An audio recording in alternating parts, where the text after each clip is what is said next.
नमस्कार, मैं पंकज कुमार नेहरू यूनिवर्सिटी से। आज हम आए हुए झारखंड के हजारीबाग जिला के टाटी झरिया प्रखंड के खैरा पंचायत के मुखिया कुमारी माधुरी के यहाँ, और इनसे हम विकास दरमियान चर्चा करने जा रहे हैं। नमस्कार मैडम। नमस्कार। अब अपना परिचय दें मैडम। मैं कुमारी माधुरी, टाटी झरिया प्रखंड अंतर्गत खैरा पंचायत की मुखिया हूँ। स्वच्छ भारत अभियान के तहत निर्मित और निर्माणाधीन शौचालय की संख्या मैडम? शौचालय की संख्या 400, लगभग 400 के करीब है। वंचित कितना होगा मैडम? 500 के करीब। शुद्ध पेयजल की व्यवस्था है या नहीं मैडम? जी है। पीएचडी के जरिए है या जल नल के जरिए है या कुआं के जरिए है? जल नल के तहत है, और शुद्ध पेयजल के लिए पीएचडी के तहत, जल नल के तहत। आपके कार्यकाल में दिए गए प्रधानमंत्री आवास योजना के अंतर्गत निर्मित आवासों की संख्या कितनी होगी मैडम? 240। इसमें कितने का कार्य पूर्ण हो चुका है मैडम? 100 के करीब, 100 के करीब कंप्लीट है, और अभी 4-5 निर्माणाधीन है, और 100 के करीब अभी लंबित है। अम्बेडकर आवास कितना मिला था मैडम आपको? मेरे कार्यकाल में अभी 6 अम्बेडकर आवास हमने पूर्ण किया है। टोटल कार्य फाइनल है? हाँ, अम्बेडकर आवास लगभग फाइनल है। ग्राम पंचायत में प्राथमिक विद्यालय कितना है मैडम? 5 है। मध्य विद्यालय? मध्य विद्यालय 2 है। High school? हाई स्कूल 1 है। ग्राम पंचायत में किसानों की फसल में नुकसान करने वाले आवारा पशु से समस्या कितनी प्रतिशत है मैडम? ये हमारे यहाँ 80% के करीब है। ग्राम पंचायत में किसानों की ग्राम पंचायत में राशन वितरण प्रणाली सुचारू ढंग से संचालित हो रहा है या नहीं मैडम? हम लोग का लगातार प्रयास है कि उसे हम सुचारू रूप से प्रयत्न करते हैं कि अच्छे से चलते रहे। लोगों को खाद्यान्न सुरक्षा के तहत लोगों को सही मात्रा में अनाज मिले। आप अपने से वेरिफिकेशन करती हैं मैडम? हम हमेशा जब भी वितरण होता है राशि तो खुद जाने का प्रयास करते हैं, और अभी जो हरा कार्ड के तहत जो 5 किलो की अनाज होता है वो हम ही लोग के द्वारा वितरण किया जाता है। ग्राम सभा में विद्युतीकरण की स्थिति कैसी है मैडम? मेरे पंचायत में लगभग अच्छा है। सिर्फ मेरे एक राजस्व गांव है, वो आदिवासी एरिया है, वहाँ पे 2 टोला ऐसा है जहाँ विद्युत अभी नहीं पहुँची है, और हम लोग प्रयास कर रहे हैं कि वहाँ जल्द से जल्द हम लोग विद्युत लाने का कोशिश कर रहे हैं, और बहुत जल्द आ भी जाएगी। हम लोग लगे हुए हैं। तो बिजली वहाँ पर लगी ही नहीं है? नहीं, वहाँ लगी ही नहीं है। तो आप लोग प्रयास कर रहे हैं? हाँ, प्रयास हम लोग बिजली विभाग से बात कर रहे हैं, लगातार हम लोग का बात चल रहा है, और बहुत जल्द वहाँ पे आने वाली है बिजली का कार्यक्रम होने वाला है। हाँ। ग्राम पंचायत में प्रधानमंत्री उज्ज्वला गैस योजना के तहत लाभार्थियों की संख्या मैडम? लगभग 530 के करीब है। वंचित कितना होगा लोग मैडम? वंचित अभी है 400 के करीब। केंद्र सरकार के द्वारा चलाई जा रही किसान सम्मान निधि योजना के अंतर्गत लाभान्वित किसानों की संख्या मैडम? 550 के करीब है। वंचित कितना होगा लोग मैडम? 30% के आसपास है। ग्राम पंचायत में जल निकासी की व्यवस्था है या नहीं मैडम? हाँ है। ग्राम पंचायत में बुढ़ा, विधवा, विकलांग पेंशन लाभार्थियों की संख्या मैडम? करीब 800 के करीब है। 850 है। वंचित कितना होगा लोग मैडम? वंचित मुश्किल से 10-20 लोग ऐसे हैं जो वंचित होंगे। स्वच्छता के अंतर्गत डस्टबिन की व्यवस्था हुई या नहीं मैडम? सार्वजनिक स्थानों पे डस्टबिन की व्यवस्था हुई है।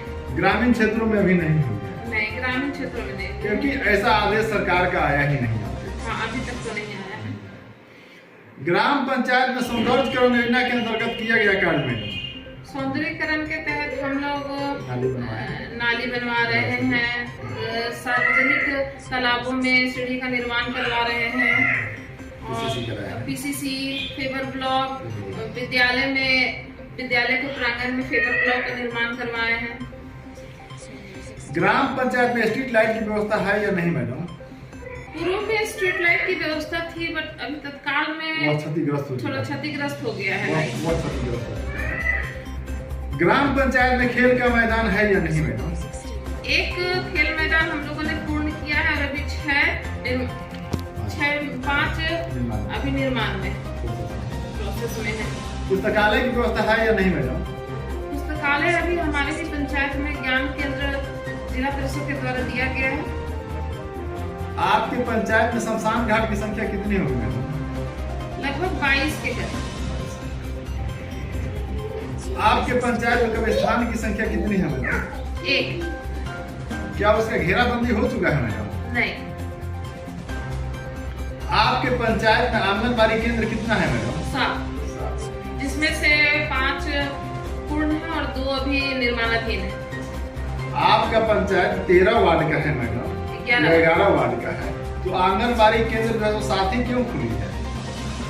एक्चुअली हम भी पदाधिकारियों से बात किए हैं। मेरा क्षेत्रफल की दृष्टि में काफी बड़ा है और मतलब कि एक आंगनबाड़ी केंद्र में 2-3 जगह के टोला के बच्चे जाते हैं, जो काफी दूरी में। हम लोग का मांग है कि हर टोला में, आदिवासी टोला में करीब 2-3-4 ऐसे आंगनबाड़ी केंद्र की सहायता मतलब खुलने की आवश्यकता है। बहुत जरूरत है उस सब क्षेत्रों में आंगनबाड़ी खोलने की। तो आंगनबाड़ी की संख्या तो कम है, लेकिन हम लोग का प्रयास रहेगा कि 4 और खुल जाते तो बहुत अच्छा रहता बच्चों के लिए। तो यानी आंगनबाड़ी केंद्र जो है सो आपके पंचायत में कम होने के कारण यहाँ के बच्चे सही ढंग से नहीं पढ़ पाते हैं, यही बात है? जी हाँ। आंगनबाड़ी का पोषाहार जो आता है मैडम, सही समय पर वितरण कर दिया जाता है? हाँ, वितरण किया जाता है और लगातार हम भी उसमें नजर बनाए रहते हैं। वितरण सही समय पे मातृ छात्री को दिया जाता है। आप अपने से उसको वेरिफिकेशन करती हैं मैडम? समय समय पे हम करते हैं। जैसे गर्भवती महिला का हुआ, हाँ, टीकाकरण वगैरह भी सब कुछ नियमित रूप से चल रहा है। बच्चों के बीच हम खुद जाके देखते हैं तो बच्चों को भी सही भोजन भी मिलते रहता है। हरित क्रांति योजना के अंतर्गत लगाए गए पौधे यानी बगीचे का जमीनी लगभग 10 एकड़ के करीब, और हम लोग और है इच्छा है कि इसके तहत हम लोग और क्षेत्र का विकास करें और अधिक से अधिक इस योजना को हम लोग लें। मनरेगा के तहत किया गया कार्य मैडम? मनरेगा के तहत हम लोग डोभा करते हैं, टीसीबी करते हैं, सीपीटी करते हैं, कैलकुलेशन इतना कार्य हुआ है यानी? हाँ, अभी भी हो रही है। कुआं हो रहा है, आम बागवानी है, इस तरह के कार्य हो रहे हैं मनरेगा के तहत। आपके पंचायत में कुछ स्वास्थ्य केंद्र की व्यवस्था है या नहीं मैडम? नहीं। अमृत सरोवर में कार्य हुआ है या नहीं? एक हम लोग अमृत सरोवर करने का प्रयास था, उन लोग वहाँ पे हम लोग बोर्ड भी बनवाए, बट उसमें कुछ जमीन का विवाद हो गया, जिस वजह से हम लोग पूर्ण नहीं कर पाए। हमें आपके पंचायत में सुनने में आया है कि आवासों का जो है दलालखोरी की जाती है, यानी हर आवास पर 10,000, 15,000, 20,000 रुपए का डिमांड किया जाता है। क्या यह बात सच है? नहीं, बिल्कुल भी नहीं। मान कर चलिए कि आप नहीं जानते तो आपका वार्ड सदस्य में से जाकर के बोलता होगा कि सोचिए हमने जुड़वाया है, हमें इतना पैसा दीजिए, तो गरीबों से जो पैसा लेता है। नहीं, इसमें मैं खुद क्षेत्र में घूमती हूँ और जो जैसे लाभुक जो है, मैं खुद उस घर का जाके निरीक्षण करती हूँ कि ये आवास के लायक है कि नहीं, और उसका नाम मैं खुद नोट करती हूँ, पंचायत सेवक को बताती हूँ, और बनने के दौरान मैं खुद वहाँ पे जा जाके पूछती हूँ कि आपसे किसी ने पैसा मांगा है, ये किया है। अगर कोई मांगता है तो आकर मुझे तत्काल सूचित करें। बिहार का चीफ मिनिस्टर नीतीश कुमार ने बहु बेटियों पर जो अपना भद्र टिप्पणी दिए हैं, क्या वह सत्य है या गलत है? देखिए, नीतीश कुमार जी का कहने का मतलब एक तरह से बहुत अच्छा था, लेकिन उन्हें प्रस्तुत जिस ढंग से किया वो सही नहीं था। प्रस्तुति उन्होंने गलत तरीके से किया है, उसका मैं भी विरोध करती हूँ कि वैसा नहीं होना चाहिए। जहाँ तक कि वो सिर्फ बोलते हैं बेटियां पढ़ी लिखी होना चाहिए। आप अपने पंचायत के ग्रामीण जनताओं को अपने कार्य स्वरूप से क्या संदेश देना चाहेंगे? मैं बस अपने ग्रामीणों को इतना ही कहना चाहती हूँ कि अगर आप लोगों को कुछ भी आवश्यकता है तो दलाल के थ्रू नहीं आइए, वो खुद मेरे पास आए और अपनी समस्याओं को बताएं। मैं खुद उन्हें उस समस्याओं को दूर करने का प्रयास करूंगी। मैं खुद उच्च अधिकारियों से बात करके, ना कि दलाल बीच में माध्यम बन जाता है, जिससे वो उनको लगता है कि हमको तो लाभ मिल रहा है तो इसको थोड़ा सा पैसा दे देते हैं हमको मिल जाएगा, लेकिन वो ये नहीं जानते कि ये तो हमारा अधिकार है, वो तो हमको मिलेगा ही। बस मैं यही चाहूंगी कि जिसे जो जरूरत है वो मेरे से आके मिले, पंचायत भवन में अपनी समस्या को रखे, थर्ड पार्टी से ना जुड़े। हिंदू का एक बहुत बड़ा महत्वपूर्ण पर्व आया है छठ पूजा। क्या इस छठ पूजे समारोह पर आप क्या संदेश देना चाहेंगे? छठ पूजा पे मैं यही संदेश देना चाहती हूँ कि सब आपस में मिलकर मिलजुल कर इस त्योहार को मनाएं। ये हमारे झारखंड बिहार का बहुत बड़ा पर्व है। यही एक ऐसा पर्व है जो उगते और डूबते सूर्य की पूजा की जाती है। तो हम लोग आपसी सौहार्द में मिलजुल कर अच्छे से इस पर्व को मनाएं।